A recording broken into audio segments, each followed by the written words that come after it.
Welcome, everybody, at another episode of TheDoubleZTV, where you all know by now. Here on my show, I'm the champ. Kill the bitches. You know, they say during Valentine's Day, love is in the air, and around this time of the year, Wrestlemania season is in the air. But it's hard for that feeling when booking is bad, just like it is in current day in WWE, but it's especially bad in '95, and I have to review this shit. That's right, folks, it's time to review WrestleMania 11. A night where things are just thrown together, and shit just stinks. And a night where an I Quit match does not meet expectations, a world title match that was the best thing on the show, and a main event involves a celebrity. Let's kick into this shit! And now, WrestleMania 11. So we open the show with a bit of a shaky rendition of America the Beautiful. I understand this is by a Special Olympian. Her name is Kathy Huey.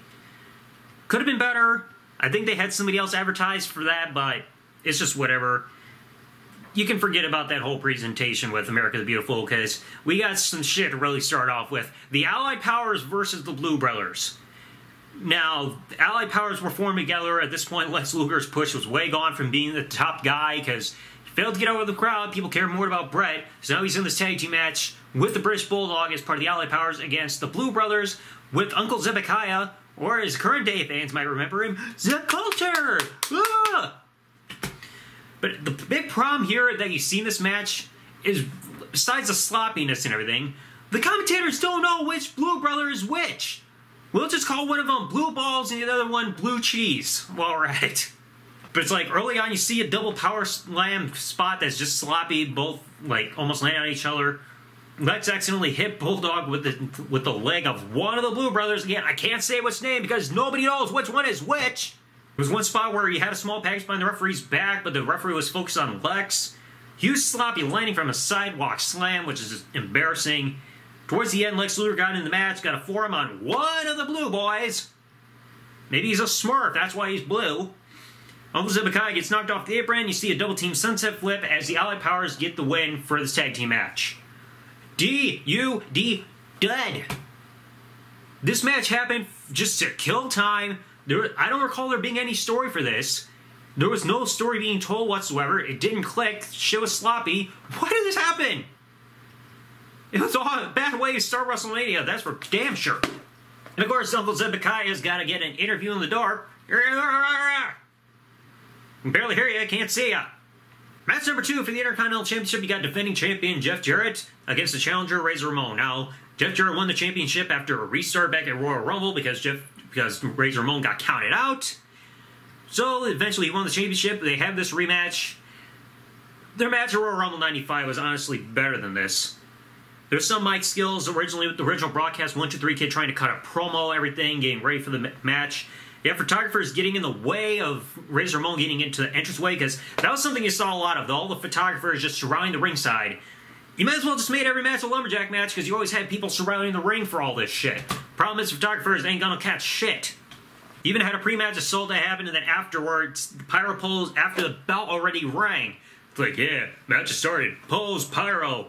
You don't do a pyro spot or anything before, like, after the bell rings. Weird timing on that there. Saw a second rope crossbody fake out. Sunset flip got blocked, and he saw a right hand for 2. This was something that annoyed me during this match, where Razor Ramon would just punch Jeff Jarrett to counter something and then go for the pin. To go for a pin, you should be saying that, hey, I think this is an opportunity for me to get the win, at least from a storyline standpoint, but who's going to go for a cover after a punch? You would think you would try to go for something a bit more creative for a counter before trying to go for a victory in a match instead of just, oh, right hand, that could be enough. Both men end up getting a double down. They're bumping heads and punching each other and shit. You saw a fall-away slam for a near fall by Razor Ramon, discus punch. Double J stops freaking 1, 2, 3 Kid. Why does 1, 2, 3 Kid have to get involved in this shit? So Jeff Jarrett also gets a figure 4 leg lock on Razor Ramon, thankfully it's reversed. At the end, you saw a big avalanche back suplex into the match. Rhodey attacked Razor Ramon to stop the Razor's Edge. Disqualification. The one thing you just love to see out of pay-per-view. Disqualified! So therefore, Razor Ramon defeats Jeff Jarrett via disqualification, but that means Jeff Jarrett still retains the championship. It's an okay match. not the best thing. Like I said, their match at Royal Rumble was better than this. This, not so good. So then afterwards, we had a little bit of a backstage interview. I can't remember the guy's name, that they were Archula or whatever his name was. Going backstage with Jenny McCarthy and Shawn Michaels in the locker room.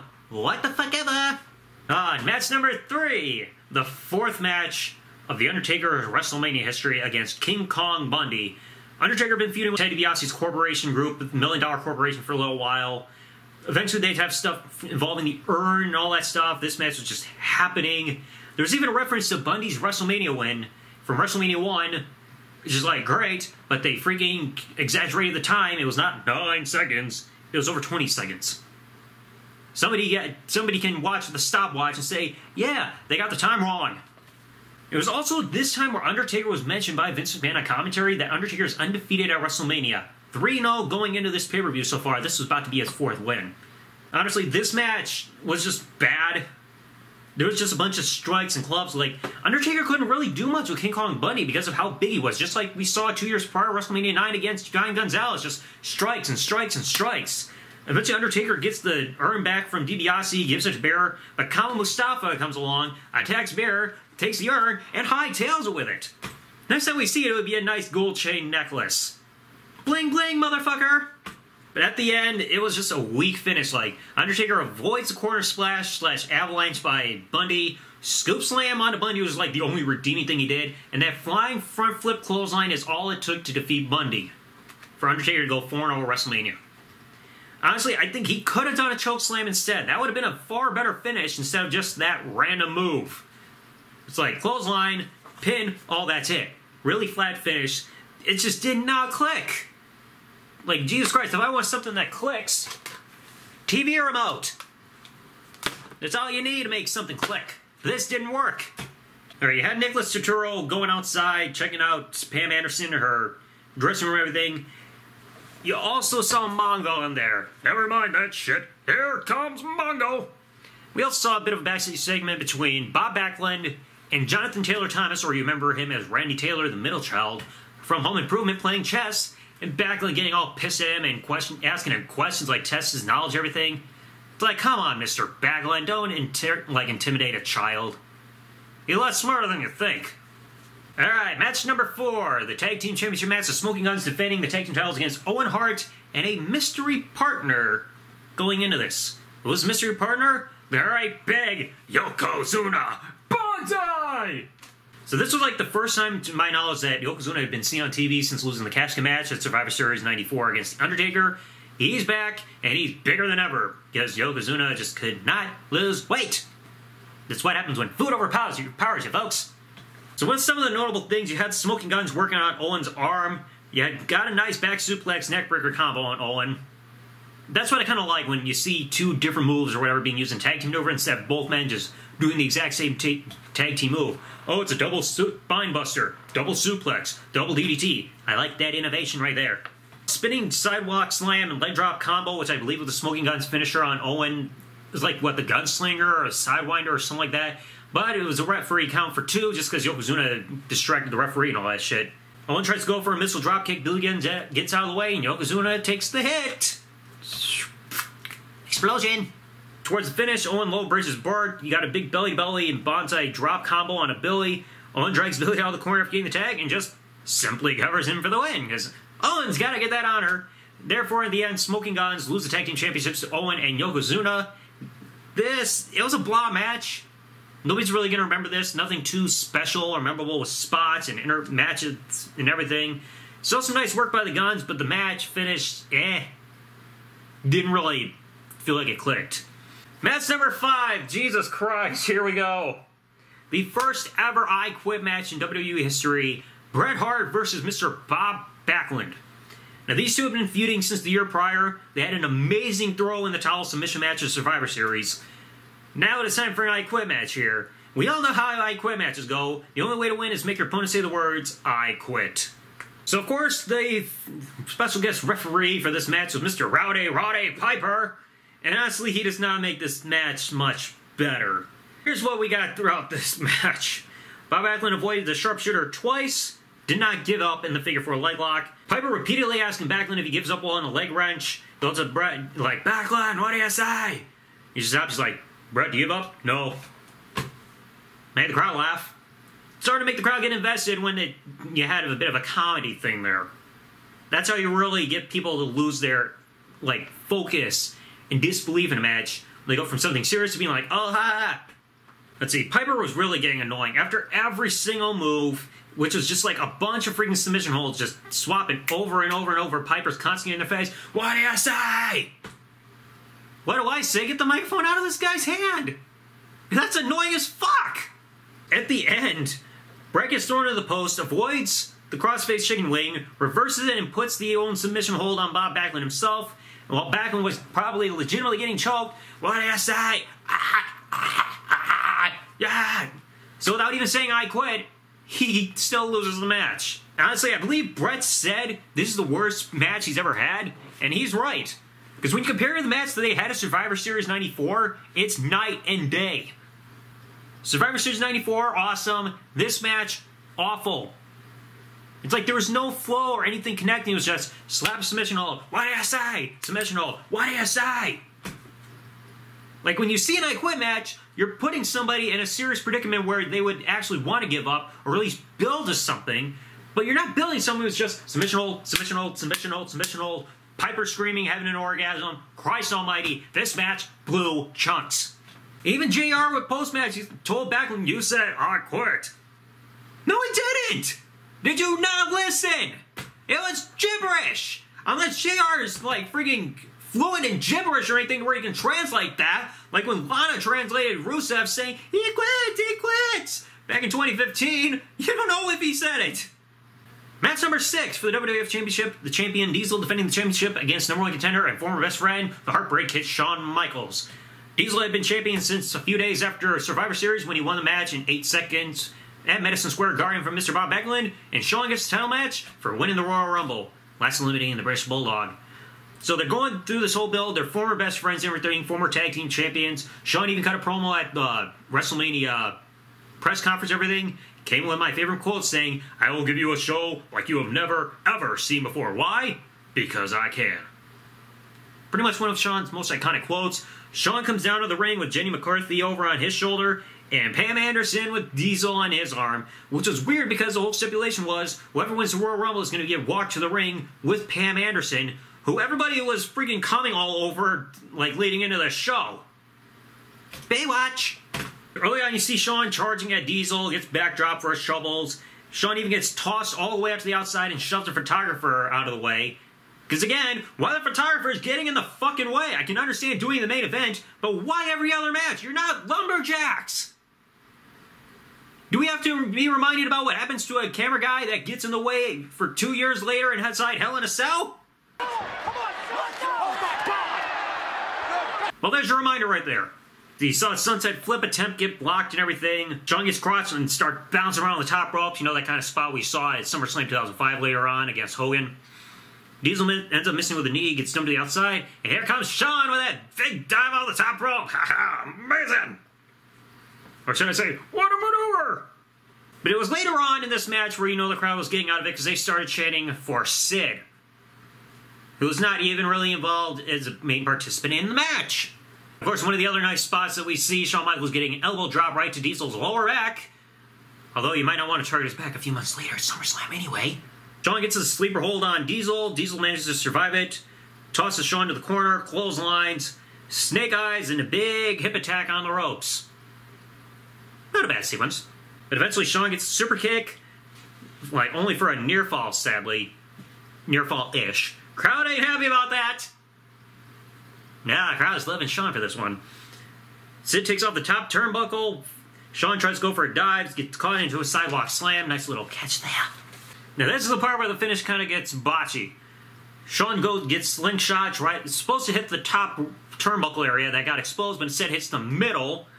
Big boot onto Shawn, and the worst jackknife powerbomb ever, where Shawn purposely did that to try to make Diesel look bad, and still got beat. And at the end, Shawn Michaels loses the match to Diesel. Best match of the night by a long shot compared to everything else. And afterwards, Diesel is celebrating with both Jenny McCarthy and Pam Anderson. You lucky fuck. And now, ladies and gentlemen, the creme de la crap. The main event. Bam Bam Bigelow versus Lawrence Taylor. And that... I didn't even realize till I saw this and realized Nikolai Volkov was in the $1 Million Corporation? That's something you completely forget about. You remember DiBiase being the head of it. You remember Tatanka and Kama and Bundy being there. Who remembers Nikolai Volkov being in there? The part that... this part was stupid. Bam Bam did not have his coat off making his entrance. He puts it on, gets in the ring, and then takes it off. You're better off just not putting on your coat if you're just going to wear it for a moment, and then take it right off as soon as you get in the ring. And of course, Lawrence Taylor gets like the big offense first, slapping and forearm to Bam Bam, clothesline to the outside. They're trying to make Lawrence Taylor look good. It's whatever. I didn't really care for this. Bam Bam misses a corner splash, bulldog by LT for 2. One of the few truly offensive moves that Lawrence Taylor did. Bam Bam would end up getting in control, but Lawrence Taylor's selling really got sloppy throughout this match. I get that you're new, but hopefully somebody could have at least taught you how to sell, because selling is vital to wrestling. Got a couple submission holds on LT. Bam Bigelow got hit with a back suplex for an escape. Bam Bam quickly got up, hits a few falling headbutts. Hopefully he did not concuss himself doing that shit. Moonsault onto LT, but then Bam Bam can't get the pin because he ended up hurting his knee on the impact. Damn it all. The fuck? Backdrop ends up getting reversed into a gut-wrench toss, and then we get the finish. Diving headbutt by Bam Bam for 2. You saw corner shots by LT, 2 running forearms, and a diving forearm by Lawrence Taylor, and that's all it took to beat Bam Bam Bigelow in your main event. 1 out of 5 stars. This, I don't care what people say about Miz versus John Cena from WrestleMania 27. This was the worst main event in WrestleMania history. A guy who had been positioned just as a mid-carder, losing cleanly to a football player. I can't believe it, Bigelow. A football player. A football player beat you. And to show you all that this was a bad move, I want to read you something out of Hardcore Holly's autobiography that he says, mentioning this whole thing. Because he actually takes a part of his book to talk about this main event. Bam Bam wasn't happy about a lot of things at this point, so I guess that's why he was acting out. He knew he was going to be losing to the football player at WrestleMania in front of a huge audience, and he didn't like it one bit. I agreed with him. I thought he had every right to complain, and he does. They're bringing in a guy from outside our world and having him beat a professional wrestler. If somebody from outside comes in, they shouldn't be able to beat us at what we do. And that's what I said. That would be like friggin' some 9-year-old being able to compete in the Super Bowl and be able to win with the winning touchdown to beat a big opposing team. You don't bring an outsider and make your professionals look bad, especially in this kind of situation. Other celebrity ones, they got around it because of tag team matches or some kind of stipulation like Floyd Mayweather having used a steel chair and brass knuckles to beat Big Show 24. This was a clean loss. Anyway, let me continue. It would have been one thing if Lawrence Taylor had been fighting a nobody who lost to all the wrestlers. Yeah, like Barry Horowitz. You wouldn't expect a wrestler to beat Tiger Woods in a game of golf, for example, so why should a wrestler be expected to potentially sacrifice all the credibility he's built up over the years in order to put over somebody who isn't even in the industry? Bam Bam was your consummate tough guy wrestler, well over 300 pounds, and feared in the wrestling world. Now he's going to lose to a retired football player? That didn't seem right to me. I didn't like the match either. Bam Bam just about killed himself to get LT over and had to lead him through everything. LT had no idea what he was doing, and Bam Bam was pretty much holding his hand throughout the entire thing and sacrificing himself. He may have main event at WrestleMania, something everyone in wrestling aspires to do, but he wasn't happy about how it went down. Now this part, where I call this a burial. They tried to keep Bam Bam happy afterwards, gave him a huge payout for the match. I heard it was something like $250,000. They promised that they turn him babyface after Mania and give him a big push to get him to the top of the card in order to rebuild his credibility. Look at the verb, rebuild. In order to rebuild something, you have to tear it down. If you want to rebuild a house, you got to tear it down first to rebuild it. In order to rebuild somebody's credibility, tearing it down. That's what this match did to Bam Bam. You tore down his credibility. You buried him for the sake of cleanly putting over a football player with no prior experience in the business. There was no way for Bam Bam to look good in defeat with this. He pretty much did everything possible in the match to Lawrence Taylor, lost. His career was never the same. The only resurgence of sorts that he had in wrestling afterwards were the 2 pay-per-view matches he had against Taz in '98 back in ECW. Nobody remembers anything else he did in WWE after this. All I remember is the fact that he teamed with Diesel King of the Ring '95 and he lost to Goldust at Survivor Series on his way out the door. The guy who main evented WrestleMania 11 was gone by the end of the year. That's how you know it's bad. Bam Bam's career never recovered. Does anybody remember any of the shit that he did in WCW? No, you don't. He did nothing of note for the rest of his career other than the matches he had against Taz. This match ruined Bam Bam Bigelow. Nobody looks good losing to an outsider one-on-one cleanly like this. Bad move. Worst WrestleMania main event. No doubt about it. It makes Miz and Cena look like freaking Stone Cold and The Rock from 17. So anyway, overall, I could describe this show in 3 letters. WWE. This one not meaning World Wrestling Entertainment. It's worst WrestleMania ever. Out of 10, 1 out of 10. Worse than 2, 9, 11, 15, 16. The worst. You had matches that were just god-awful. No real builds. Sloppy action. Awful finishes.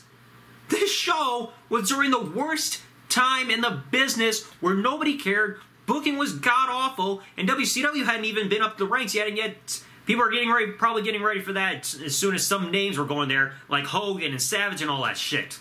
Well, technically they were there at that point. But still, the hype was more there in WCW than there was in WWE. Like, honestly, who booked this shit? Christ almighty, shit on a stick! Anyway, let me know what you guys thought about WrestleMania 11 in the comment section below. I never want to watch this show ever again unless I am heavily intoxicated. And after watching this show, I want to be in that state. Let me know what you guys thought in the comment section below, and I'll catch you guys next time. Thanks for watching, everybody. Like, comment, subscribe. See ya. Champ has spoken, bitches. Fuck WrestleMania 11.